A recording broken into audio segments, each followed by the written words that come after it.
আসসালামু আলাইকুম রহমতুল্লাহ। আমরা মূলত আসছি আপনাদের কাছে একটা মতামত যাচাইয়ের জন্য। আগামী ত্রয়োদশ জাতীয় সংসদ নির্বাচন হতে যাচ্ছে আগামী মধ্য ফেব্রুয়ারিতে। এই নির্বাচনে উল্লাপাড়া উপজেলা থেকে মূলত এই আসন থেকে দুইজন প্রার্থী আছে। একটা হলো রফিকুল ইসলাম খান, যিনি জামাতের পক্ষে দাঁড়িপাল্লার পক্ষে লড়বেন। এর পাশাপাশি আরেকজন আছে এম আকবর আলী, যিনি ধানের শীষ প্রতীকে লড়বেন। এর পাশাপাশি অন্যান্য দলও আছে, ছোট দল যেমন গণ অধিকার পরিষদ, এনসিপি, এগুলি আছে। কিন্তু এই প্রার্থীগুলোর মধ্যে কাকে আপনি সবচাইতে যোগ্য মনে করছেন বা ভালো মনে করছেন, কে এখান থেকে জিততে পারে, এরকম সম্ভাবনা কার একটু যদি বলছেন। ইয়াতে দেখা যাচ্ছে বর্তমানেতে আমাদের খান সাহেবের ইটা ভালো। খান সাহেব বলতে রফিকুল ইসলাম খান সাহেব, জি, দাঁড়িপাল্লা। জি, ঠিক আছে। এই এলাকার অন্যান্য ভোটারদের কি অবস্থা মনে করছেন? অবস্থান খুবই ভালো যাচ্ছে। যদি ভোট কালেকশন হয়, কি পরিমাণ ভোট, কি কত পার্সেন্ট ভোট? 70 থেকে 80% হতে পারে ভোট কালেকশন খান সাহেব দাঁড়িপাল্লায় পাবে না।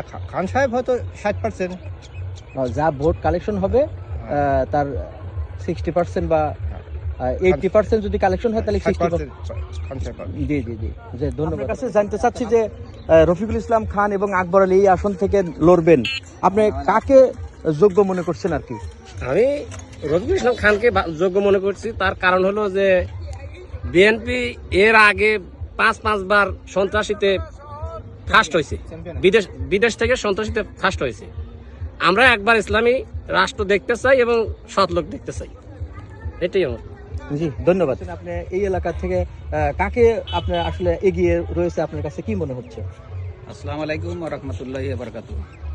ত্রয়োদশ জাতীয় নির্বাচন উপলক্ষে বর্তমানে যে পরিস্থিতি, তাতে বাংলাদেশ জামাতে ইসলামী রফিকুল ইসলাম খানের দাঁড়িপাল্লা প্রতীক অনেক অগ্রসর হয়েছে এবং ধানের শীষ প্রতীকদের যারা নেতাকর্মী তারা বিভিন্ন জায়গায় বিভেদ সৃষ্টি করছে এবং জামাতের লোকদের সাথে, বিভিন্ন লোকজনের সাথে তারা একটু বিবাদ সৃষ্টি করে, হটকারিতা সৃষ্টি করে বিভিন্ন সমস্যা সৃষ্টি করতেছে।